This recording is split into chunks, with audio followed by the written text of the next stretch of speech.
하나님에게 주셨던 그 경계 지역의 모든 그 땅을 다 실제로 차지하는 그 축복이 다윗 시대에 임하였고, 결국은 그 다윗의 계보를 통해서 그리스도께서 이 땅에 오시기까지 그 배경이 되고 뒷받침이 되는 민족은 결국 이 유다 민족을 통해서 하나님 하신 건데, 그 축복이 그대로 이루어졌고요. 문제는 이 축복이 나에게 와 있다는 게 중요합니다.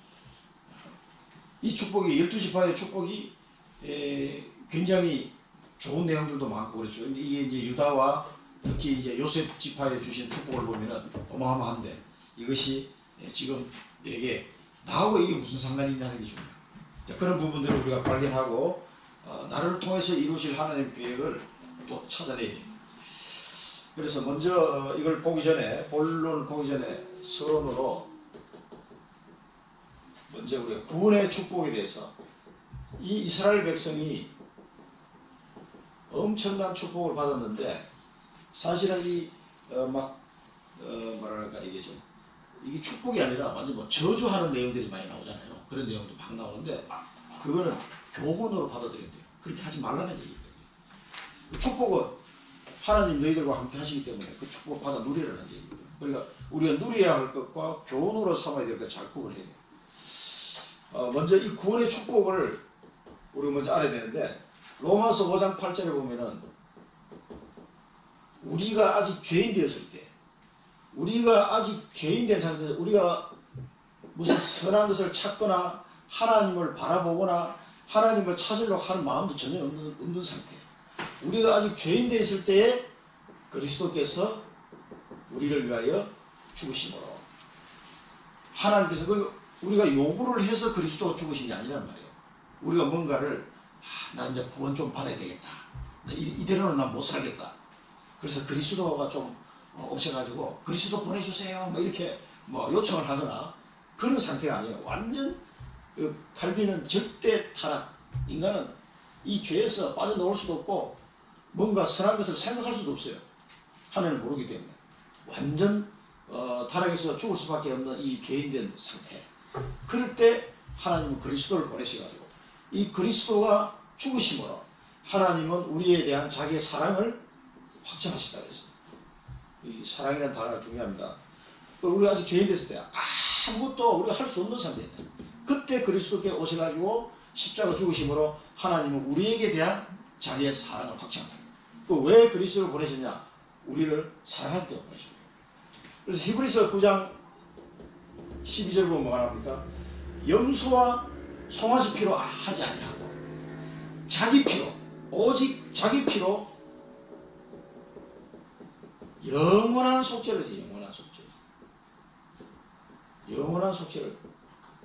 영원한 속죄를 이루사 단번에 성소에 들어가셨느니라.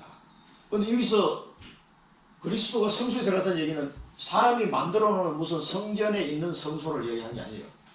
저 하늘 보좌에 있는 성부 하나님이 계신 그 성소까지 갔다, 이런 얘기입니다. 그러니까 뭐 사람이 할 수 없는 일들이죠, 이런 일들은. 그래서 자기 피로 우리 죄 문제를 다 속죄, 영원한 속죄를 이루시고 단번에 성소에 들어가셨다. 그러니까 예수님이 그리스도 오셔서 자기 피로 다 우리의 죄 문제를 해결했다는 얘기입니다.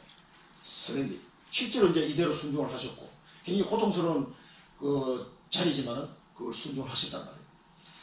그래서 하나님은 이렇게 하신 절대적인 이유가, 요한복음 3장 16절에 보면은 하나님이 세상을 이처럼 사랑하사 독생자를 주셨으니 이는 저를 믿는 자마다 멸망치 않고 뭘 얻어요? 영생을 얻게 하라며. 영생, 영원한 생명입니다. 이거는 아무나 줄 수 없어요. 이게 죄가 있어서는 영생을 얻을 수 없어요. 이 죄 문제를 해결하시고 우리를 영생을 주시고 그토록 우리를 사랑하신단 말이에요. 하나님은 짝사랑 해보셨습니까? 짝사랑. 왜? 속 타잖아요. 사랑을 했는데 저 사람은 반응이 없어. 또 하나님이 우리를 짝사랑이에요. 어떻게 보면 그 어마어마한 하나님. 그래서 그 아가서에 보면은 그 왕이 그 술람미 여인을 사랑하는 내용이 막 나와요. 술람미 여인은 시커멓고 아름다운 형체도 없어. 그냥 저 밭에서 일하는 그냥 시골 처녀야. 시커멓게 생겨가지고. 그런데 왕이 그 처녀를 막 너무 사랑해가지고 중독되는데 하는 그런 사랑의 노래예요. 이 상식적으로 이해가 안 되는, 아니 뭐 시커멓고 못생긴 그 시골 처녀 왕이 뭐가 아쉬워서 그 처녀를 사랑해서 막 그 사랑의 노래를 부르냔 말이에요. 그걸 뭐냐면 하나님이 뭐가 아쉬워서 우리를 이토록 사랑하시냐, 그거를 사실은 빗대어서 한 노래예요, 아가스가. 그러니까 그 그리스도께서 우리를 너무 사랑하시기 때문에 이 십자가에 그리스도가 아쉬운 게 뭐가 있습니까? 사실 우리 다 멸망해서 지옥 가도 하나님은 사실 아쉬운 건 하나도 없어요. 그럼에도 불구하고 우리를 너무 사랑해요. 짝사랑이에요, 짝사랑. 우리는 그 하나님의 사랑을 그렇게 사랑을 내가 널 사랑한다 얘기했는데도 잘 못 느껴. 사랑하나? 뭐 너무 무뎌가지고 영적으로 우리가 무뎌서 하나님의 사랑을 잘 느끼지도 못해요. 그러니까 문둥병이요, 육신적인 문둥병을 하나님이 그 이스라엘의 문둥병이라는 건 영적인 문둥병이에요. 그 하나님의 사랑을 느끼지만, 문둥병은 이게 상처가 나도 아프지 않는 병이잖아요. 다리가 발가락이 잘려나가는데도 안 아파, 눈이 꼽히는데도 안 아파. 이게 이제 문제예요, 문둥병. 그 이 영적인 문둥병은 뭐냐면 그 하나님의 사랑을 전혀 느끼지 못하는 거예요. 그리고 자기가 죄를 지어놓고도 죄책감을 못 느끼는 거예요. 그걸 하나님이 빗대어서 이 문둥병에 대한 얘기가 많이 나오는 거죠. 그러니까 이 영적인 문둥병이 걸린 거야. 그러니까 하나님이 그토록 사랑하는데도 우리가 그 사랑을 너무도 못 느끼는 거예요. 그래서 하나님은 너무나 세상을 이처럼 사랑하자 자기 독생자를 보내서 우리에게 영생을 얻도록 이 은혜를 하나님 주셨습니다. 그래서 에베소서 2장 8절 9절 보면 말하지만, 하나님이 너희가 그 은혜로 말미암아 믿음으로 구원을 얻었나니, 너희가 그 은혜로 말미암아 믿음으로 구원을 얻었나니, 이것이 너희에게서 난 것이 아니요 하나님의 선물이다. 그래서 우리는 이 엄청난 사랑의 선물을 그냥 하나님께 받아버렸습니다. 너무 감사해요. 그래서 로마서 1장 16절 17절에 보면은 이 복음은 나는 내가 복음을 부끄러워하지 아니하나니, 이 복음은 구원을 얻는 자에게 하나님의 능력이다. 하나님의 능력. 이 어마어마한 복음 안에 있는 이 구원은 하나님의 능력이다. 우리의 능력 있는 하나님의 자녀들. 그래서 이 속에는 하나님의 의가 나타난다. 그래서 이 의를 가진 의는 믿음으로 말미암아 살리라. 믿음으로. 그래서 하나님의 의를 받은 이 의는 믿음으로 말미암아 살아야 돼요. 이제 사는 방법이, 그게 이 구원받은 하나님 자의 모습이에요. 믿음의 삶을. 그리고 우리가 모든 게 근간이 뭐냐면 믿음이에요. 하나님의 말씀을 안 믿으시면요, 이 구원받았는데도 하나님의 자녀다운 삶을 살 수가 없어. 예, 근본적으로 이렇게 돼. 믿음으로 말미암아 살게 돼 있는 거예요. 요거를 비밀을 모르면 하나님 자녀 되는데도 불신자하고 비슷해. 구분이 잘 안 돼. 그런 삶을 살 수가 없다. 그래서 하나님의 이 구원의 축복을 받은 사람에게 하나님이 뭘 주셨어요? 요한복음 1장 12절에 영접하는 자, 곧 그 이름을 믿는 자, 예수 이름을 믿고 영접했잖아요. 영접하는 자, 곧 그 이름을 믿는 자에게는 하나님의 자녀가 되는 권세를 주셨다 그랬어요. 권세를. 이게 어마어마한 것입니다. 이게 오늘 뒤에도 찾아보겠습니다만은, 왜냐하면 이 본문을 이 야곱이 한 축복을 이해를 하려면요, 야곱이 하는 이 축복 기도를 나에게 주시는 메시지를 여러분 제대로 이해하려면 이 비밀을 알아야 돼요. 그래서 서론에 말씀드린 거예요. 영접하는 자가 하나님 자녀 주셨는데 이 권세라 그랬어요. 이게 뭐냐면은 상속권이 있어요. 상속권. 그래서 이 아브라함의 후손으로 우리에게 상속자로 우리를 부르셨다. 상속자로. 그래서 하나님의 자녀가 되는 권세는 이건희 회장의 아들이 누굽니까? 이재용. 그 이재용이가 뭘 잘나서 회장이 된 게 아니라 이건희 아들이니까 된 거지. 그 사람 실력이 있어 그런 게 아니라. 그러니까 그 사람에게는 뭐냐? 상속권이죠. 이 삼성그룹의 많은 주식을 다 물려주잖아요. 그러니까 그 사람이 이제 대주주가 돼가지고 삼성그룹을 지배하는 거예요. 회장이, 차기 회장이 되는 것이. 그러니까 자녀에게는 이런 것에 상속권이 있다는 걸 기억하시고요. 이 하나님의 어마어마한 자녀.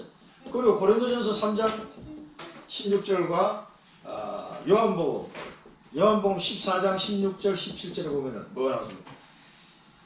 성령이 너희 안에 거하시는 것과 너희가 성전인 것을 뭐 알지 못하느냐 하고 고린도 교회를 막 부시는 장면이죠. 성령이 내 안에 거하시는 것과. 그래서 예수님이 뭐라고 하면 다른 보혜사 성령을 너희에게 보내줄 것이다. 그래서 이 성령은 너희와 영원히 함께 할 것이다. 그리고 이 성령은 너희들에게 내가 한 말씀을 깨닫게 기억나게 할 것이고 깨달아지도록 성령께서 역사하실 것이다. 그래. 또 사도행전 1장 8장 이 성경 구절이 너무 많아가지고 제가 대표적인 것만 하나씩 적는데요. 그 성령은 권능을 받으면 성령의 권능이 역사하면 땅끝까지 정리될 것이다. 귀신도 쫓아내고 병도 낫고 이런 역사가 일어날 것이다. 너희가 나보다도 더 큰 일을 하게 될 것이다. 그게 뭐냐면 이 다른 보혜사 성령의 역사를 말. 예수님이 십자가 지시기 전에 제자들에게 계속 이야기를 해줍니다. 그러면서 염려하지 말라. 두려워하지 말라. 너희를 해할 자가 아무도 없다. 이런 말씀을 계속 주신 겁니다. 그래서 이 성령의 우리가 내주 인도 역사 충만한 이 은혜를 이미 이제 우리가 받은 거예요. 이제 이 축복으로 우리가 살아야 됩니다. 그러면서 예수님은 계속해서 반복해서 여러 군데 말씀하셨습니다. 요한복음 16장 25절 대표로 너희는 지금까지 내 이름으로 아무것도 구하지 않았지만 이제는 내 이름으로 구해라. 내 이름으로 구해라. 예수 그리스도 이름으로 구하라 그랬어요.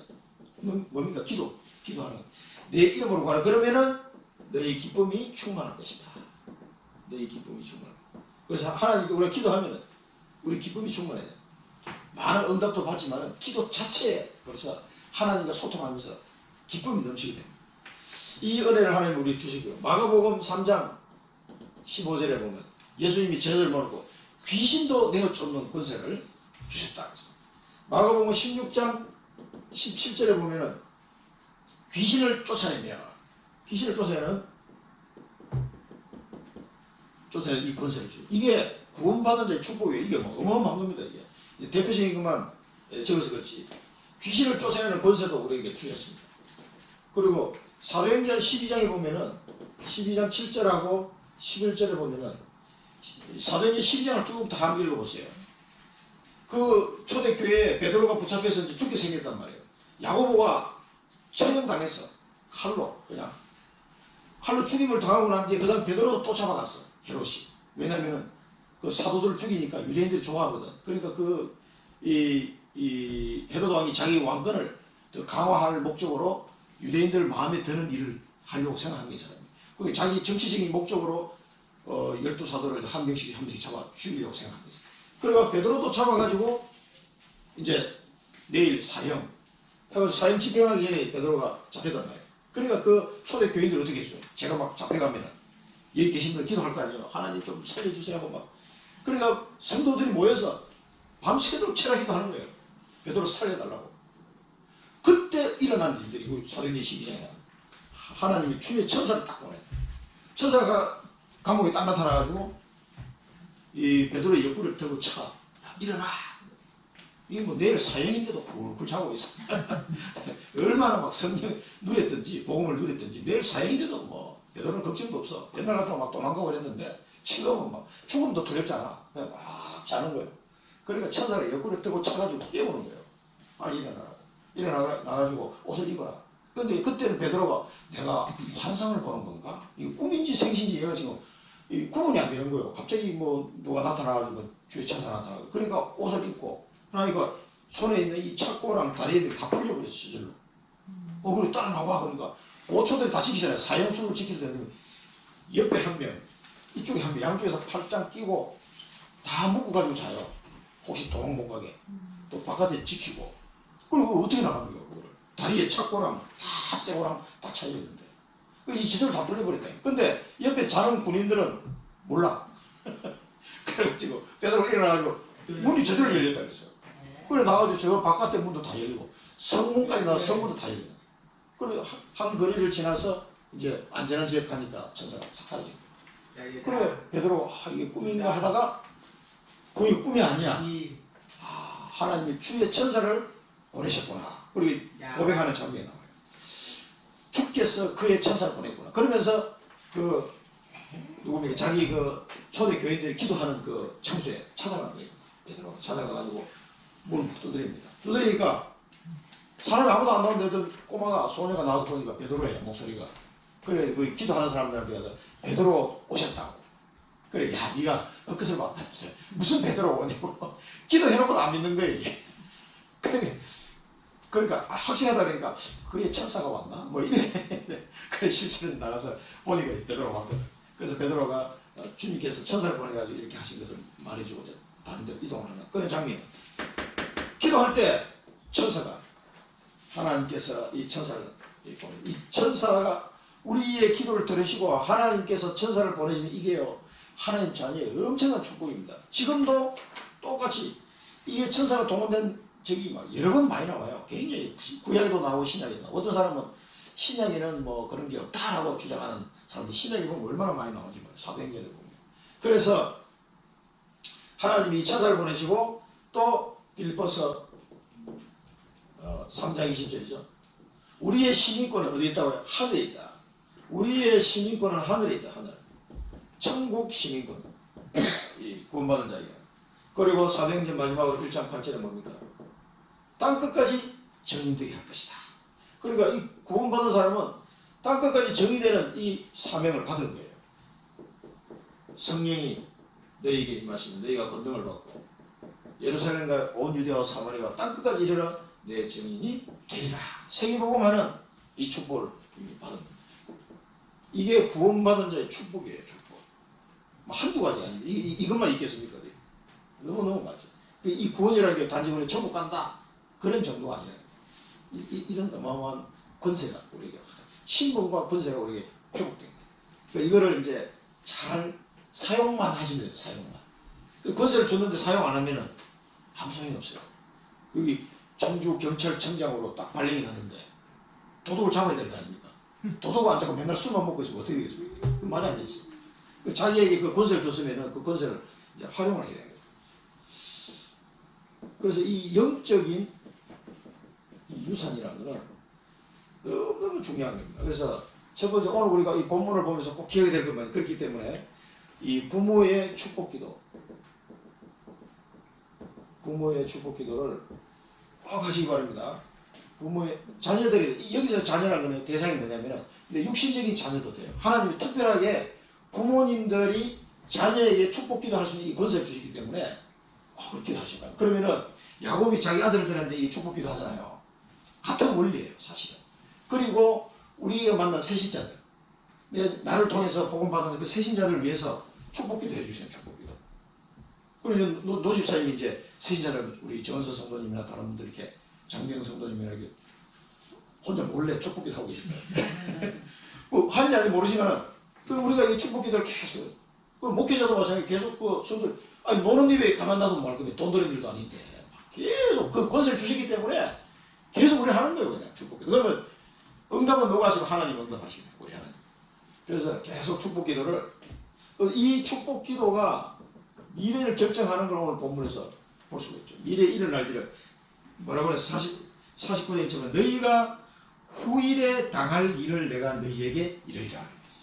후일에 당할 일. 그러니까 이 미래가 이 기도에 의해서 좌지우지 되는 거예요. 물론 야곱에게는 이 영적인 권세가 있었어요. 영적인 힘이 있었고 야곱에는 이 권세가 있었어요. 그게 뭐냐면 창세기 28장에 나오는 베델 언약을 가진 사람들. 창세기 28장에 자기 형을 속이고 장자권을 사실 뺏은 것도 아닌데 원래 자기 건데 그 잔머리 안 굴리면 이렇게까지 안 됐을 텐데 근데 그 잔머리 굴려가지고 장자권을 뺏는 바람에 자기 형이 칼로 죽이려니까 도망간 거예요. 결국은 도망가다가 베델에서 하나님을 만난 거예요. 야곱이 평생 처음으로 직접 하나님과 대면하는 시간이에요. 하나님을 만나서 하나님의 언약의 말씀을 딱 받습니다. 그래서 이 말씀을 붙잡고 야곱은 평생 이제 살아가게 되는 거죠. 그래서 이 베델 언약을 잡은 언약의 조상이 된 사람. 그렇기 때문에 그 권세가 이 권세가 야곱에게 있는 거죠. 이 권세. 그래서 자기 아들들에게 이 축복기도를 하는 겁니다. 미래를 내다보고 또 바탄 아람에서 돌아올 때 야복강에서 또 기도해요. 자기 형을 20년 만에 자기 형을 만나는데 형이 군사 400명을 데리고 나오니까 아니 마중 나오려면 그냥 종들 한 몇 명 데리고 나와야지. 군대를 400명 데리고 마중을 나오면 뭐 그게 어떻게 되겠어요? 죽이겠다는 얘기 아니에요. 그러니까 야곱이 너무 막 이 가나안 오긴 와야 되는데 마음이 복잡한 거야. 그래서 가족들 다 먼저 강을 건너게 하고 자기 혼자 야복강에 남아서 기도한 거예요. 하나님 어떻게 해야 되겠어요? 그때 하나님이 야복강에서 언약을 주는, 네가 이름을 이스라엘 야곱이라고 하지 말고 이스라엘이라 해야지. 그 이스라엘 이름을 이때 이제 주신 거죠. 그 이스라엘의 언약을 이제 야곱이 붙잡는 겁니다. 이 이스라엘의 뜻이 뭡니까? 사랑과 하나님과 겨루어 이겼다 이런 뜻이에요. 아니 하나님과 겨루어서 우리가 어떻게 이깁니까? 말도 안 되는 소리죠. 그런데 하나님이 이 이름을 주셨어요. 야곱이. 왜 이름을 주셨습니까? 네가 인마 이 언약을 잡은 사람 아니냐. 근데 왜 네 형 에서를 무서워하느냐. 네가 사람을 보고 두려워할 존재가 아니다. 너는 이스라엘이다. 하나님과 겨루어 이겼지 않았냐. 일부러 하나님이 져준 거지. 주에 사다가 일부러 져주면서 이 이스라엘의 비밀을 깨닫도록 야곱에게. 그래서 야곱이 힘을 얻어가지고 이제 그 강을 건너게 되는 거죠. 그래서 이 이스라엘 언약을 받은 야곱입니다. 그 야곱이 잘나서 준 게 아니고 하나님이 야곱을 택했기 때문에 이 은혜를 준 거죠. 그래서 2절에 보면 49장 2절에 보면 뭐라고 하냐면 야곱의 아들들아 너희 아버지 이스라엘에게 들을지어다. 이스라엘에게 들을지어다. 그러니까 이제 야곱은 이때는 확실하게 아는 거지. 내가 이래봬도 보통 사람이 아니야. 내가 이스라엘이야. 그래서 이스라엘에게 들어라. 그 자기 아들들이 이때는 야곱이 그냥 육신의 아버지만 아니라 제사장적인 선지자적인 왕적인 이 그리스도의 이 언약을 잡은 이 축복권을 가진 자. 그렇기 때문에 이스라엘에게 들어라 이렇게 이야기하고 자기 신분을 아는 거지. 자기 옛날에 형들 자기 형에서도 막 무서워해가지고 군사 400명 데려나오니까 벌벌 떨고 그랬거든요. 죽여라 하고 다 나서 있어야 되는데 왜? 자기는 죽을 수 있는 존재가 아니에요. 하나님의 언약이 야곱을 통해서 성취되기 전까지는 죽을 수가 없어 이거는. 근데도 막 그 세상 환경 때문에 두려워하는 거죠. 아 이러다 죽으면 나도 죽으면 어떡하지. 나 돈도 없는데 나중에 늙어서 막 노후 생활이 안 되면 어떡하지. 걱정하잖아요. 걱정할 신분이 아니다는 거예요. 오늘 이 말씀을 보면서 확실하게 우리가 기억해야 되는 겁니다. 우리는 세상 사람들이 하는 것처럼 그런 걸 가지고 걱정할 신분이 아니다. 이스라엘에게 들어라. 우리가 이 이스라엘의 축복을 계보를 이어받은 그런 언약의 사람이거든. 그러니까 이 아들들에게 이 언약을 전달하는 거예요. 그래서 이 축복을 이제 나만이 하는 게 자기 아들들에게 자녀들에게 전달해야 돼요. 기도하는 부모 굉장히 중요합니다. 그래서 노아가 누구한테 노아가 보면은 셈과 야벳을 왜 축복하는 기도 나오죠. 이게 이 아브라함과 야곱이 노아 이 셈의 후손이거든. 셈의 후손. 이 축복이 여기까지 내려오는 거예요. 노아의 기도가. 그러면서 우리 이 아들들의 기도를 보면은 조금 이해하기 힘든 부분이 많은데 이게 다 할 수가 없어서 그렇기 때문에 우리 중요한 거 보면은 첫째 아들 르우벤에 보면은 르우벤은 너는 장자지만은 태어나기는 탁월하게 태어난 사람이에요. 월등하고 막 위풍이 월등한 게 생긴 것도 잘생기고 르우벤이 좀 덩치도 좋고 우리가 볼 때 야 훈남이네 할 정도 됐던 것 같아요. 그리고 월등하고 건능이 탁월하다마는 이게 힘을 엉뚱한 데 써가지고 네가 아버지의 침상에 올라들어서 지금 보면 12아들을 딱 12아들만 모아놓고 지금 야곱이 마지막 죽기 전에 하는 말이에요. 그러니까 아버지의 유언이기도 하면서 기도인데 그 축복 기도에 아들이 굉장히 긴장한 상태에 지금 모였을 거예요. 지금 아버지가 무슨 말씀 하시나. 그런데 그 아버지 마음속에 숨겨져 있던 이 말이 딱 튀어나오니까 르우벤이 어떻게 됐어요? 르우벤이 이 사건이 일어났을 때는 야곱이 아무 말도 안 했거든. 르우벤이 한마디도 안 했어요. 그 지나갔어. 그래 지나간다. 르우벤은 아버지가 아무 말도 안 해가 뭐 모르시나 뭐 이렇게 지나간다 했을 거예요. 그때 마지막 죽기 전에 이 말씀하시다. 그 르우벤이 이때 심정이 어떻겠어요? 엄청 심정이 막 찔리는 정도가 아니라 베드로가 예수님 배반했다가 예수님하고 눈이 마주쳤어. 그때 그 베드로의 심정이 어떻겠어요? 그 성 밖에 나가서 막 통곡하면서 얘기하잖아요. 그때 아마 이거는 야곱이 제가 볼 때는 저주하려고 이렇게 얘기한 게 아니라 너는 앞으로 그렇게 살지 말아라. 왜냐하면 이 12지파가 자기 손자들과 또 그 정손자들에게 이 언약을 전달해야 될 사람들인데 네가 그 수준으로 살아서 되겠느냐? 러브에나. 그렇지만 네가 이제 장자권은 너에게 없다. 이 장자권이 확실하게 전달되면 오늘 이 자리에서 전달되는 거예요. 지금까지 야곱이 확실하게 얘기는 안 했거든. 여기서 이제 장자권이 넘어가는 순간입니다. 그리고 러브엔이 자기 그 계모 빌라와의 동침을 함으로써 해서 이 장자권이 침상을 더럽혔다. 창세기 25장 22절에 나옵니다. 그래서 레우벤은 장자권을 가지지 못하게 되죠. 그 다음에 둘째 아들 시므온과 레위. 시므온과 레위는 보면은 막 완전 저주야, 저주. 더 저주야. 시몬과 레위는 형제와 그들의 칼은 폭력의 도구다. 이 뭐 완전히 이놈들이 칼을 휘두르는데 이거는 폭력의 도구다.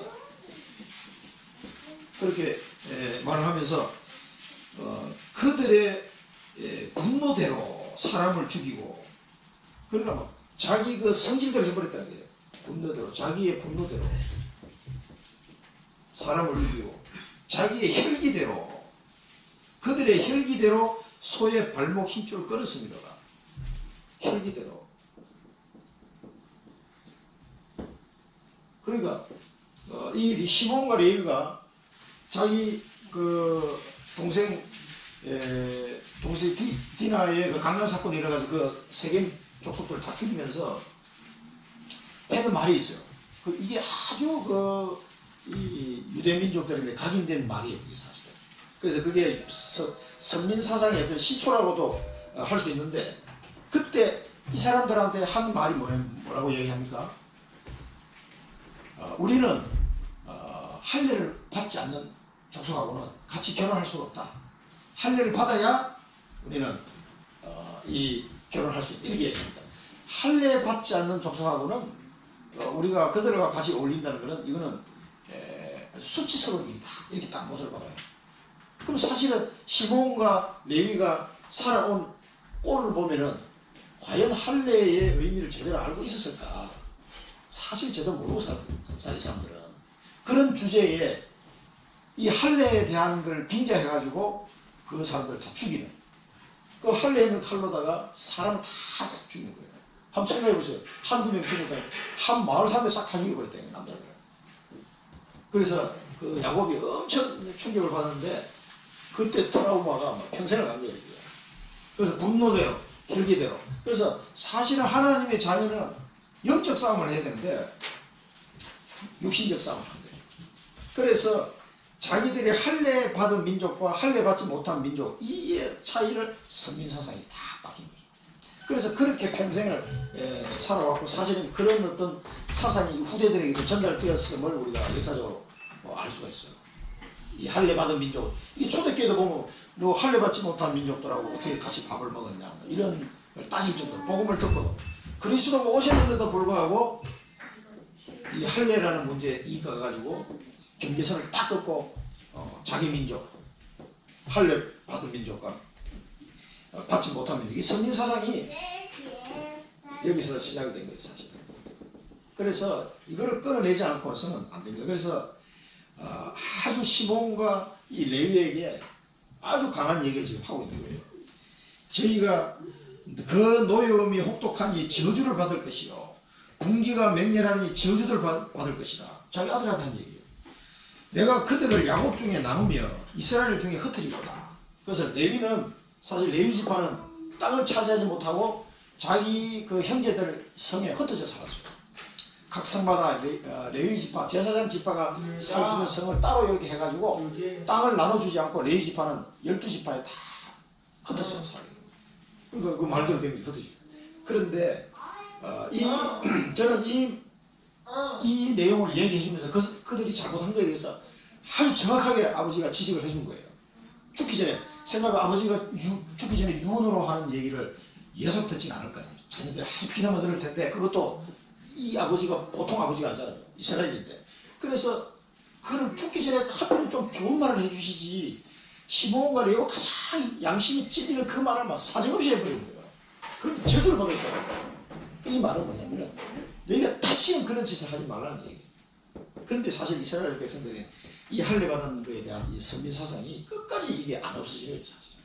그래서 지금도 팔레스타인, 블레셋이 그 팔레스타인입니다. 블레셋이 팔레스타인인데 지금도 팔레스타인을 전쟁하잖아요. 또 사람들이 얼마나 많이 죽은지 죽어나가고 있습니다. 어린 애들도 죽고 말이에요. 그래서 이 역사를 모르는 사람들은 막 유대인들은 이 지구상에 없어져야 된다고 이제 얘기하는데 굉장히 그 속에는 이 많은 내용들이 포함되어 있어요, 사실. 그래서 이 레위가 저는 이 아버지의 유언을 듣고 레위가 굉장히 베드로가 회개했던 것처럼 굉장히 회개의 눈물을 흘리지 않았을까 그런 생각이 들어요. 왜 그러냐면은 나중에 레위가 누가 되죠? 레위 지파에서 누가 나옵니까? 모세가 나오죠. 모세. 레위 지파에서 하나님이 모세라는 사람이 그 어머니 요게벳과 그 아버지를 통해서 레위 남자와 레위 여자가 만나서 이 모세라는 아들이 태어나서 이 모세가 이걸 모세가 다 기록한 거라 이게. 근데 자기 조상 레위를 보니까 막 형편없어. 근데 이 레위가 이 유언을 듣고 정신 차리고 자기 자녀들에게 정확하게 언약을 전달했을 거라고 생각해요. 그래서 그 언약이 전달되고 어디까지 왔냐? 모세까지 전달해요. 한 5대가 지났는데도 모세가 정확하게 자기 어머니 요게벳에게 그 레위 지파 여자에게 언약을 전달받았다는 얘기는 레위 지파에게는 언약이 제대로 전달됐다는 얘기예요. 그러니까 레위가 이 아버지의 지적을 받으면서 얼마나 가슴 아파하고 회의 눈물을 흘렸을까. 그러니까 모세와 같은 인물들이니까 이 언약이 그 회개와 함께 언약이 전달된 거예요. 이제. 아버지가 이렇게 지적한 것은 자기가 뭐 아들이 못되라고 얘기할 아버지가 어디 있습니까? 그 이 시몬과 레위가 정신 차리고 다시는 이런 사상들이 후대에게 전달되지 않고 올바른 언약이 전달되도록 해라. 이게 이제 야곱의 뜻이죠, 사실. 그래서 나중에는 모세가 이 언약을 전달받게 되는데, 그러니까 레위는 제대로 정신 차렸지 않았나 생각이 들어요. 그리고 후손들에게 언약을 제대로 전달합니다. 그래서 시몬 지파는 보면요, 끝까지 좀 별로 안 좋아요. 땅도 유대 지파 땅이 제일 큰데 남쪽에 있는데 그 가운데 조그만하게 시몬 지파 조그만하게 들어가요. 그리고 땡이야. 그리고 인물도 하나도 나오지 않아요, 이 시몬 지파는. 그러니까 시몬은 제대로 이 아버지의 따끔한 충고를 듣고도 제대로 정신 못 차리는 게 아닌가 이런 생각이 들어요. 그리고 이런 사람들 통해서 이런 선민사상에 이런 게 또 유대인 그 후손들에게 전달되는 거 보면 참 무서운 거예요. 그래서 끝까지 지금도 팔레스타인하고 전쟁을 하는 이유가 이런 잘못된 선민사상 때문에 아직도 이런 일들이 벌어지고 있는 거죠. 그래서 우리는 육의 싸움을 할 것이 아니고 영적 싸움을 꼭 해야 됩니다. 영적 싸움. 이 시몬과 레위를 통해서 그리고 세 번째는 뭐냐면 자녀에게 영적 축복을 전달해야 된다. 영적 축복. 세상적인 걸 물려줄 생각하지 마시고 이 영적 축복을 물려줄 생각을 해야 돼요. 이걸 모르면 멸망과 저주와 재앙입니다. 이걸 모르면. 그래서 모세의 아들들로 보면요. 모세의 아들도 두 사람 있었죠. 이 사람들도 크게 쓰임받지 못해요. 나중에 20대가 돼서 할 정도였으니까 모세의 아내 시보라가 제대로 정신 못 차린 거예요. 이 여자가. 그럼 모세는 처가살이 하니까 힘이 없어. 우리 아들은 우리 언약의 백성이기 때문에 할례를 해야 되는데 난지 8일 만에 할례를 해야 되는데 아니 시보라가 뭐 자기 아들의 몸에 칼을 못 대게 하니까 어떻게 해요? 모세가 그냥 그래가지고 애들 20대가 될 때까지 할례를 안 했다니까. 그럼 모세가 이제 사명받고 80 노인이 이제 애굽으로 갈 때서 이제 하나님이 모세에게 중병을 걸리게 해가 죽게 생겼으니까 시보라가 자기 아들 할례를 했어. 당신은 나의 피난편이다 하고 그걸 던지잖아요. 그래서 하나님 살려준다. 그러니까 이 언약을 제대로 이해 못하면은 그러니까 모세의 아들들에게 이 제사장 직분이 넘어가는 것이 아니라 모세의 형 아론의 지파를 통해서 하나님이 제사장 직분을 이어가도록 한단 말이에요. 그래서 모세의 아들들은 아무 역할을 못해요. 땡. 모세의 아들로 태어났지만 아무 역할을 못해요. 이게 이제 영적인 축복을 유산을 안 물려주면 이런 꼴이 됩니다. 엘리 제사장의 아들도 홈리와 비나스가 이 아들들도 어떻게 됩니까? 전부 다 엉망으로 그냥 제사를 지내가지고 나중에는 전쟁 때 나서 한꺼번에 다 죽어버려요. 그래서 엘리 가문이 완전히 망합니다. 철저하게. 그래서 이 자녀들에게 정확한 몇 분이고 엘리에게 하나님이 기회를 주셨어요. 성경 읽어보면. 근데도 그 탁 기회를 놓쳐버린 거예요. 그리고 또 아쉬운 자들은 사무엘 아들도 마찬가지예요. 이 사무엘 아들도 정신 못 차려요. 자기 아버지 사무엘 같은 경우는 대선지자인데도 불구하고 아버지로부터 이런 영적인 축복을 제대로 물려받지 못하는 거예요. 제가 볼 때는 다 요런 경우는 엄마가 잘못이 많아. 모세 같은 거 맞아요. 사무엘 부인이 누군지 안 나와요. 이름도 없어요. 이는 대제사장인데. 그러니까 그 부인들이 이거는 영적, 요거는 이제 아버지 자신이 잘못하고, 모세는 십보라가 나오지만은 그 십보라의 친정 가족 있잖아요. 친정 개인 사람, 그 제사장, 이도로 제사장이 그 자녀들은 나중에 어디 삽니까? 가나안 땅에 와서 살게 돼요. 이스라엘 민족과 같이 삽니다. 와서 이스라엘이 받아준다고, 이 사람들 우리 친척이라고. 왜냐하면 그 이도로 장로가 모세를 얼마나 많이 도와줬어요. 그 이스라엘 민족에게 아주 결정적인 많은 그 조언을 해주고 그런 역사이기 때문에 결국 가나안 정복하고 난 뒤에 이 십보라의 모세의 그 처갓집 식구들이 다 가나안 땅에 와서 우리 같이 살게 해달라. 그래서 살게 해줍니다. 개인 사람. 그 이스라엘 백성들이 역사를 아는 거죠. 근데 그 자녀들, 이게 사무엘 자녀들도 문제인 거예요. 그래서 그 바도를 이어가지 못하고 누구에게 다윗에게 넘어가는 거예요, 사실.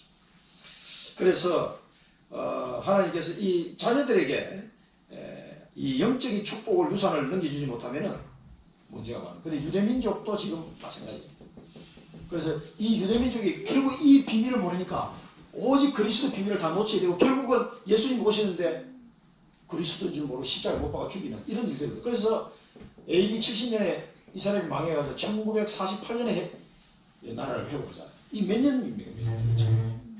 70년에 도망가가지고 1948년에 2차 대전 후에 나타나가지고 이 팔레스타인 땅은 하나님 우리에게 주신 거니까 이 땅 내놔, 이거 우리 거야, 이렇게 얘기하면 그 살고 있던 팔레스타인 사람들이 기가 막히는데 이 몇 년이 약 1800년이 넘게 다 외국으로 도망갔던 놈들이 나타나가지고 이거 우리 땅이니까 달라고 하니까. 그래서 전쟁이 지금 계속 이 전쟁이 나는 거예요. 그런데 이 이스라엘 민족이 이렇게 언약 놓치고 처절하게 고생해야 돼요. 수천만 명이 죽었단 말이에요. 그것도 안 죽었으면 이게 안 갔을 거예요.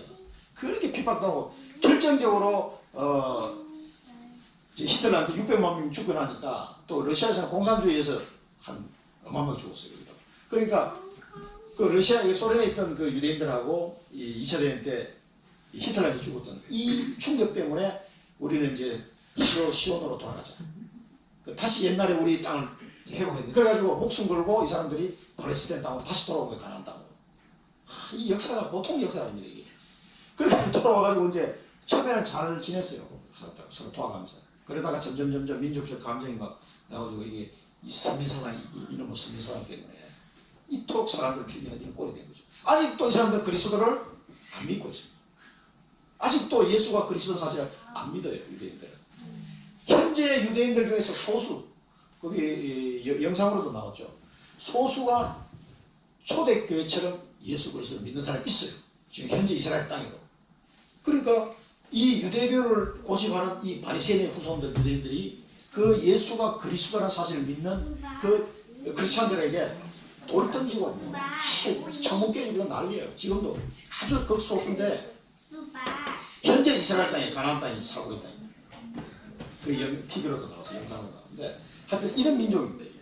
그러니까 이 영적 유산을 제대로 못 받으면 정말 험악한 꼴이 된다는 거 꼭 여러분 기억하시고 언약, 여기서 우리 언약사고 부모의 축복권 잘 사용하시기 바랍니다. 부모의 축복권, 축복기도 우리의 자녀를 위해서인 것도 있지만은 세신자들 또 나를 통해서 온 세신자나 우리 자녀들에게 축복기도 해주고 영적 사실을 이 영적 사실을 이게 중요성과 심각성을 아셔야 돼요. 꼭 기억하셔야 돼요. 이게 너무너무 중요하고 지금 아직 예수를 안 믿는 우리 자녀들이 있다면 그 자녀들에게는 반드시 전달해 줘야 되겠다. 기억하시고 기도하셔야 됩니다. 그래서 두 번째는 언약 전달. 우리 선조와 함께 장사하라. 49장에 보면은 자기 선조와 함께 장사하라. 가나안 땅에 장사할 것을 얘기하면서 가나안 땅에 막벨라 굴이다. 그게 장사해라. 아브라함과 사라가 묻혔고 이삭과 리브가가 묻혔고 또 나도 자기 아내 레아를 거기다 내가 장사하지 않는 나를 거기다 묻어달라고 이 가나안 땅에 있는 막벨라 굴에서 장사하고 또 이제 마지막 유언으로 아들들에게 가나안 땅 이 언약을 죽음에서도 이 언약을 또 전하는 거죠. 가나안 땅을 걸어는. 그래서 지난번 말씀드렸지만 이 야곱의 장례식은 출애굽의 여행 연습이었다. 총리 시세 총리 요셉의 아버지가 죽었으니까 온 막 수많은 사람들이 국장 비슷하게 이렇게 막 진행이 돼요. 그러니까 그러면서 아들에게 명하기를 마치고 유언을 이 명한다는 말은 이 언약을 전달해야 돼요. 언약 전달. 축복의 언약 전달. 그리고 여러 가지 나온 내용들이 여러 가지 축복적인 내용도 있고 또 교훈적인 내용도 있다는 걸 꼭 기억하시고 여러 가지 그 내용들 보면 이 단지파에 대한 것도요 참 이해하기 힘들어요. 보면은. 근데 요한계시록 보면 단지파가 빠져요. 희한하죠. 요셉 지파가 두 지파가 나오면서 단지파가 빠져버려요. 레위지파 얘기를 하는데 요한계시록에 보면은 그 새 하늘과 새 땅으로 그 구원받는 그 민족을 이야기하면서 지파를 쭉 이야기하는데 단지파가 없어.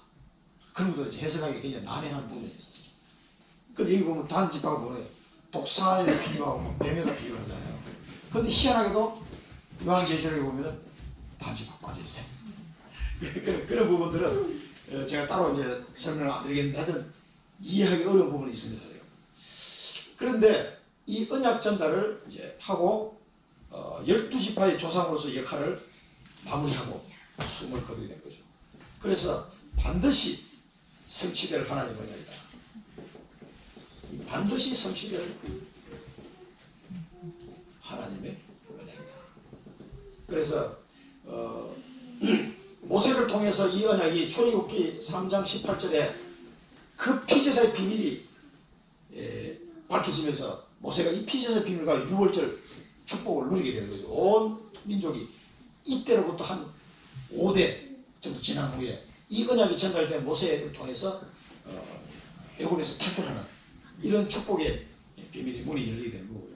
또 히브리서에 보면은 히브리서 11장의 믿음의 사람들이 쭉 나옵니다.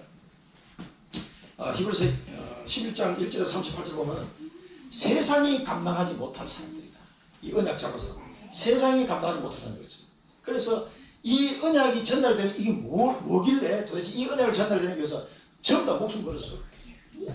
고난당한 것도 두려워하지 않고 죽은 것도 두려워하지 않았다. 그러면서 세상이 감당하지 못할 사람들이다. 이렇게 그래서 이 이스라엘 민족이 역사적으로 이어가면서 이 축복 속에 들어오게 됩니다. 그래서 아브라함에게 얘기했던 하나님이 창세기 22장에 하나님이 약속했었던 그 언약이 성취가 된 거죠. 그래서 우리가 여기서 붙잡아야 될 미션은 언약을 전달하는 부모가 돼요. 언약 전달. 하나님의 이 언약이라는 것은 하나님의 계획, 구원 계획입니다. 하나님의 구원 계획하고 굉장히 연결되어 있어요. 하나님의 구원 계획을 전달하는 부모가 되겠다. 그래서 이걸 한마디로 이 언약이 뭡니까? 사도행전 1장 1절 3절 8절 오직 그리스도 오직 하나님 나라 오직 성령 충만 이 비밀을 누구에게 전달해야 돼요? 자녀에게 전달해야 돼요. 새신자에게 전달해야 된다. 이때는 가나안 땅이 전달하면 돼요. 가나안 땅. 그러나 지금은 가나안 땅이 아니고 예수님이 부활해서 부활한 후에 주셨던 이 언약 너희는 오직 그리스도만 붙잡아라. 오직 하나님 나라의 일에만 집중해라. 오직 성령 충만 은혜만 바라봐라. 그럼 하나님을 하시게 되는. 그래서 우리에게 주신 언약은 사도행전 1장 1절 3절 8절 요 세 개입니다. 지금. 그래서 부활하신 예수님이 다시 주신 약속이에요. 그런데 이 언약을 내가 누리고 전달해야 돼. 이게 구원 하나님의 인간을 구원하는 구원 계획하고 바로 연결되어 있는 언약이에요. 그런데 이 언약에 내 생명을 걸어라는 거예요. 이 언약에 내 남은 여생을 걸어라는 거예요. 이게 안 되면은요, 진짜 하나님 자녀 이 어마어마한 권세를 받았는데 이 축복을 누릴 수가 없어요. 그 다음에 세번째로 그러면 나의 축복입니다. 나의 축복. 나의 축복은 그리스도 안에서 다 하나님이 회복시켜줍니다. 그래서 아까 앞에서 우리가 했었는데 유다지파의 축복을 보면은 49장 8절에서 12절이죠. 사자와 같다. 그게 굉장히 힘이 있다는 얘기죠.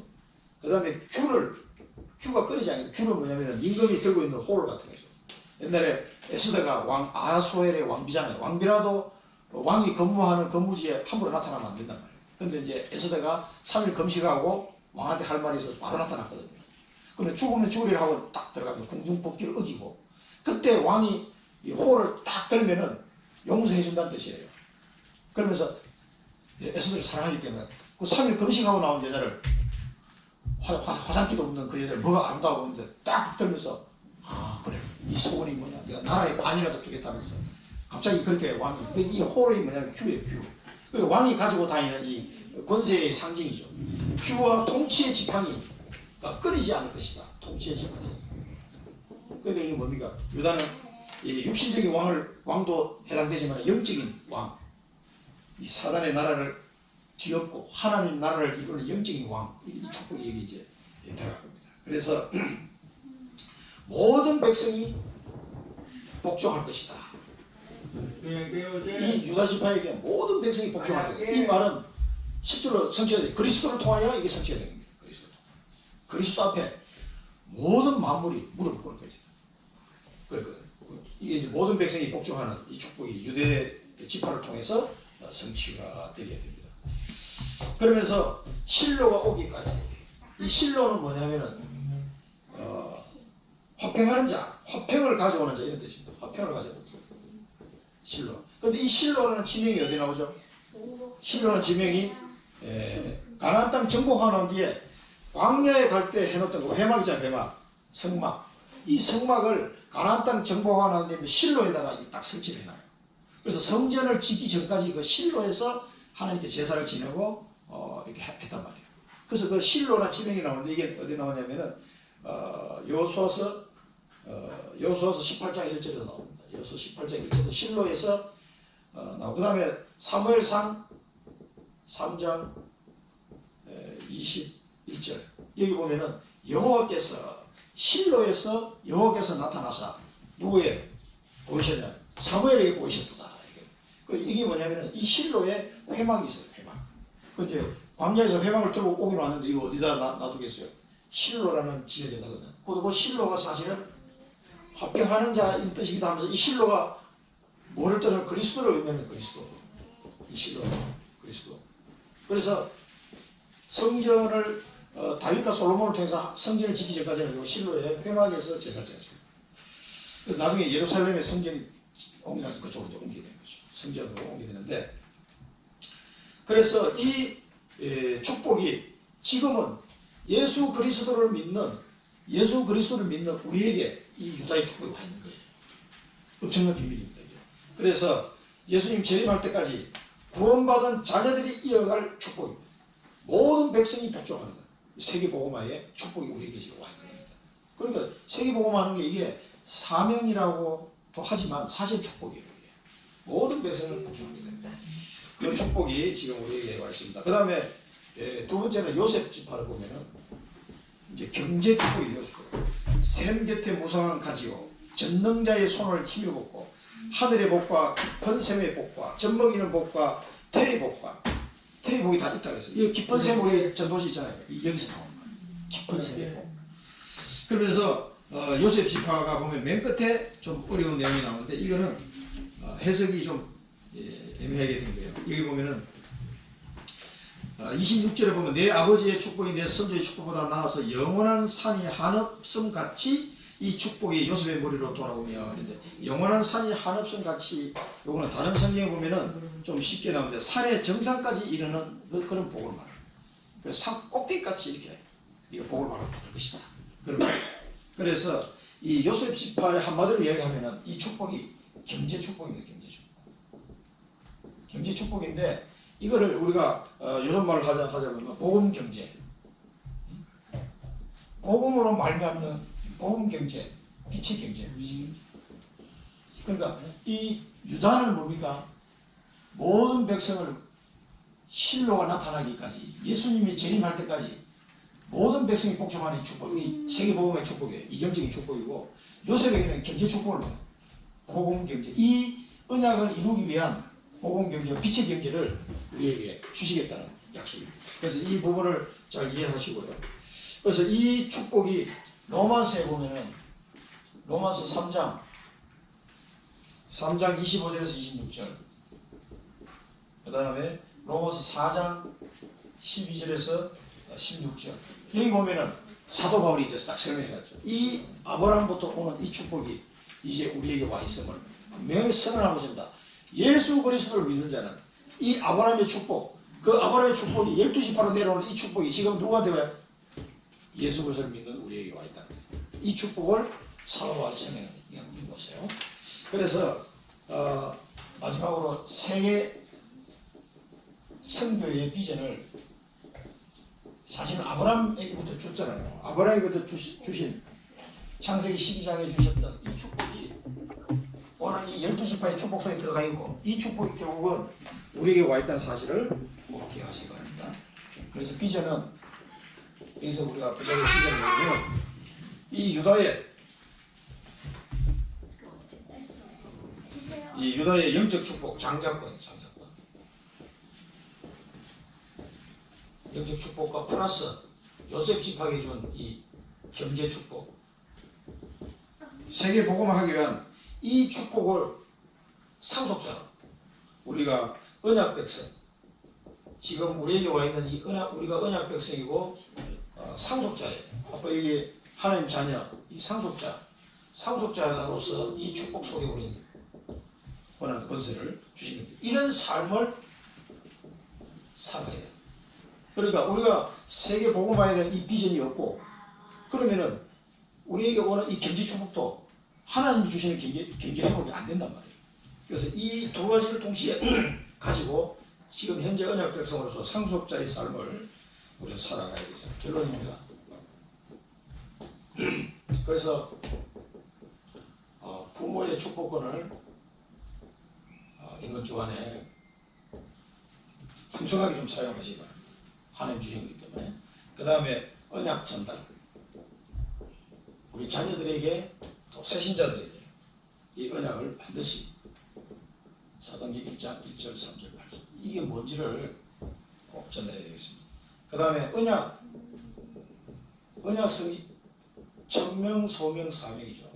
이 언약 성취를 위한 영적